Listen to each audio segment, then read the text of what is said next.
Thank you, Rob. I do want to say that while the Moravian Decorative Arts Gallery has been my baby, it has had some wonderful extended family.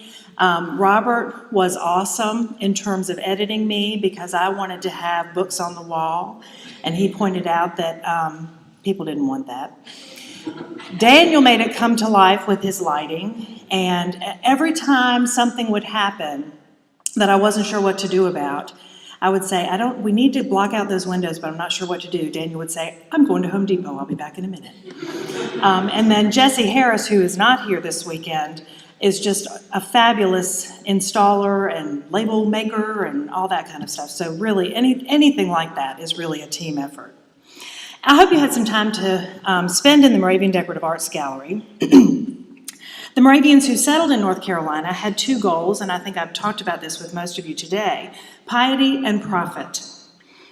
People certainly, the town was a theocracy and religion was very important, but also equally important was that Salem was a community of artisans, and much of what they produced for sale to people who did not live in the community. And it was an important community of artisans in the backcountry South.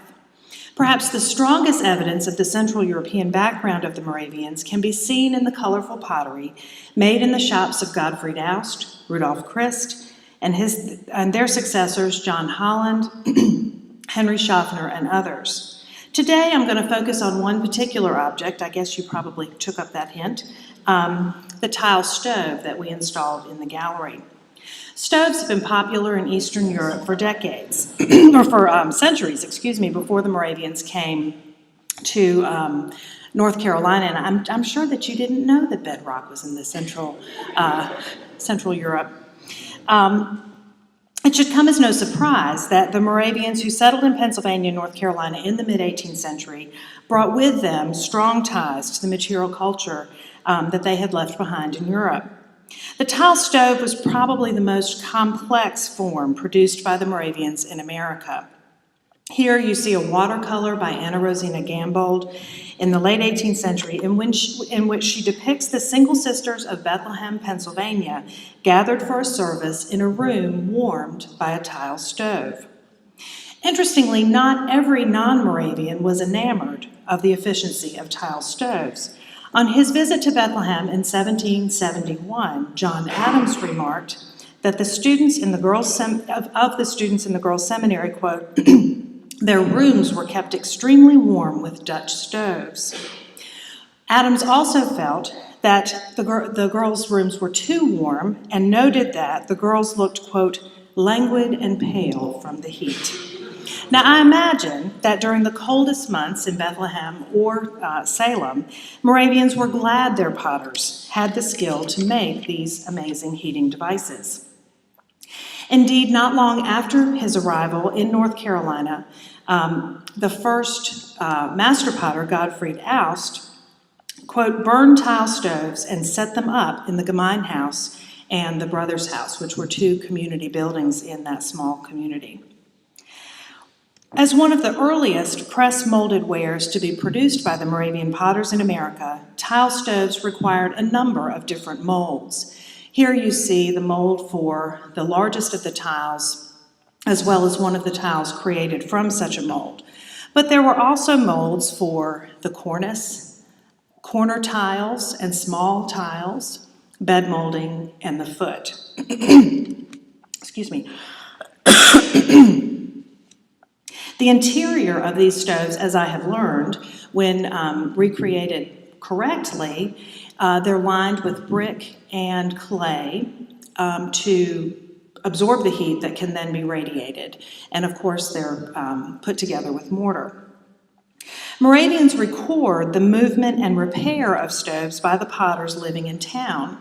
For about a decade, at the end of the 18th century, church boards commented on and looked into the acquisition of what they called iron chests to serve as the fireboxes for stoves. The Pennsylvania communities had used such iron chests successfully. This is a stove in Nazareth, Pennsylvania. But the Salem board found that, quote, they were too expensive in the iron plants here not in North Carolina, but they meant local, relatively regionally, as well as when ordered from Pennsylvania, so they were not able to do that. When the Salem Girls Boarding School was built in 1804, complete with 4 stoves, the church leaders lamented that they were still not able to procure iron chests at a good price, so the stoves, quote, shall be made in the manner of the old ones. Stoves were clearly an important part of the production of the potteries in Salem, and I was convinced that we had to have one for the gallery. One of the marvelous things about most ceramics from a collections management point of view is that they're relatively easy to move, particularly when you have trained handlers. Even children can do it. Now, I will say when I found this slide, my thought was that if my children ever mentioned to me how heavy their backpacks are again, I'm just going to turn and walk away. You'll notice I said most. Unlike most other ceramics, tile stoves are not quite so easy to move. When we began designing the ceramic space for the Diane H. Furr Moravian Decorative Arts Gallery, we wanted to include as many Moravian-made ceramic forms as possible. But it's a relatively small space. I had the perfect stove in mind. It's the smallest one in our collection and the earliest. This amazing 18th century stove, seen here in a photo from a postcard put out by Old Salem in the 1960s and 70s, was probably originally made by Gottfried Aust. Although we don't know where it was originally used, it had been disassembled and the parts carefully stored away. Eventually, when Old Salem restored the Mix House up on Salem Square, the stove was reassembled and installed in the upper chamber by Frank Albright, who was one of Old Salem's earliest administrators. Frank and his wife Lena had done a lot of experimentation with Moravian press-molded wares in the 1950s and 60s. After World War II, where Frank had served as one of the monuments men, he had moved to Winston-Salem, and he and Frank Horton were really largely responsible, the two of them, for making the decisions about the restoration of Old Salem. The question was, how were we going to safely get the stove out of the upper chamber and into the gallery in the absence of Frank, who knew how he had assembled the stove, or without the help of early potters who knew how to take them apart and put them back together? Enter Ron Probst. Ron Probst is a local potter who had worked at Old Salem in the 1960s and 70s. I knew that Ron had rebuilt the original tile stoves at Bethabara a few years ago, and I thought he might be able to help us figure out how best to move our stove, and so I called him. Ron came over and looked at the stove and pointed out where some of the mortar joints were beginning to fail, something that we had not noticed. This was on the back side of the stove. He told me that the stove was coming apart one way or another. We could either do it right, or we could wait for it to fall down. Well, clearly, that was not an option. We immediately concluded that the only way to safely move the stove was to completely disassemble it and rebuild it, the way the Moravians would have done. That's how they would have handled that. So we asked if he was willing to take on the project. His response to me was, well, I'm the only one around here who knows how to do this. I'm 73 years old and I'm not going to be doing it forever. So he said, if you want me to do it, you better do it soon. Well, soon worked out really well for our schedule. So on a hot July day in a building with no air conditioning on the upper level, Ron came and began the process. He started by numbering every tile. He then began tests with the mortar. Well, I was working in the lower level of the house while he was doing this, and I heard this sigh, and I thought, oh no. And Ron came down, and he shook his head, just hangdog, and he said, this is not good. And I thought, oh no, what in the world could have happened? He said, well, I don't know why he did it. I knew Frank in the day, and I always thought he was pretty smart, but he put this stove together with concrete. This is bad.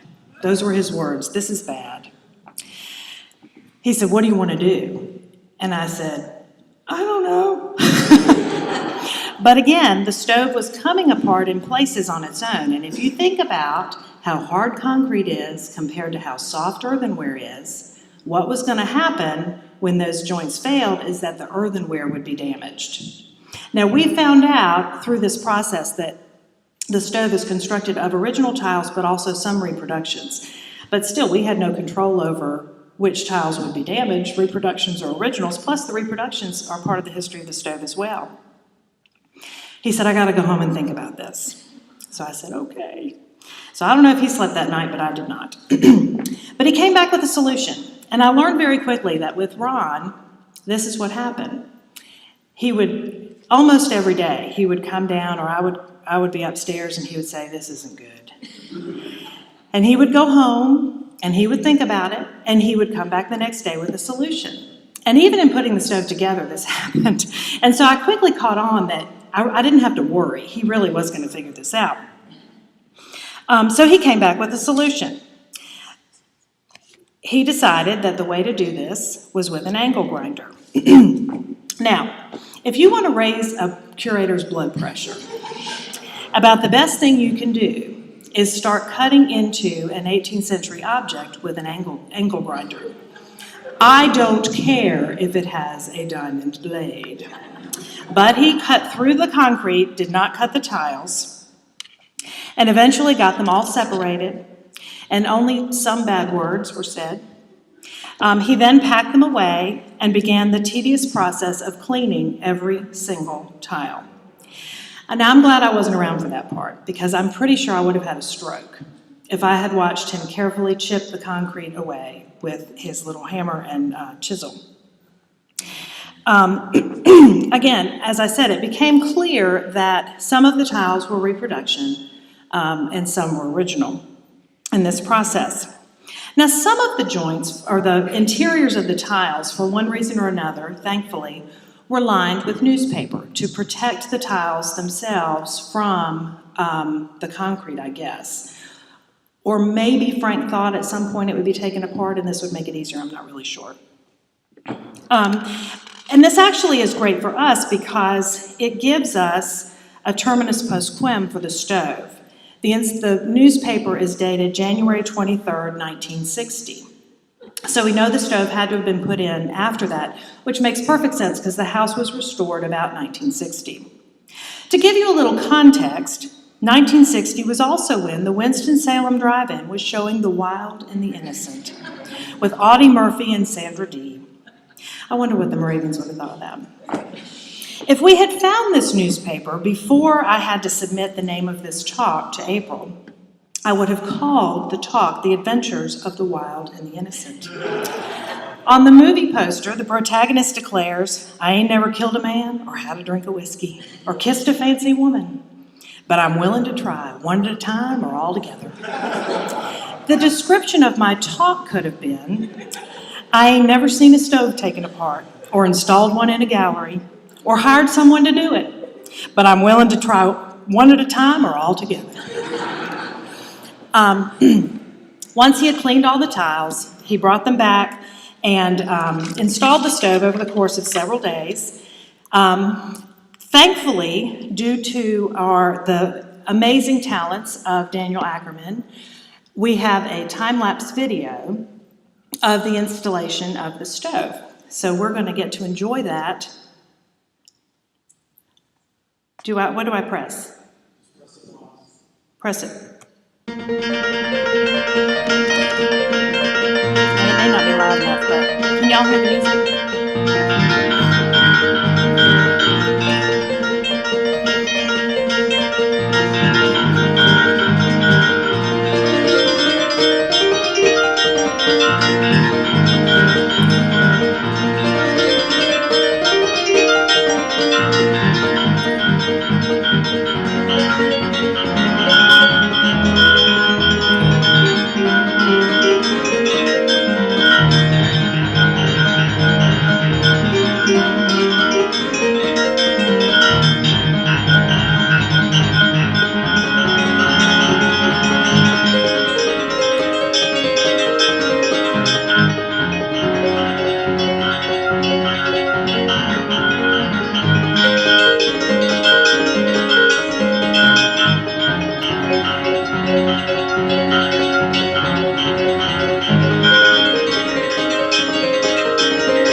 assures me that if we ever wanted to fire it, we could. I'm thinking since there's no venting, that's a bad idea. But he also assures me that it can be taken apart if we need to do that. I will retire before that happens. Because he put it together the right way. He put it together the way he has studied these stoves, and he put it together the way the potters would have done it. The stove, as you saw, is safely installed, and the only other thing that I might do someday is climb over that barrier and take a nap next to it, because this process has been exhausting. But thank you so much, and I'm so glad that you all have been here to see it, and this has been just a wonderful several days, and I'm going to turn this over to Robert Lee, or to, I guess I'm going to turn it over to Rob.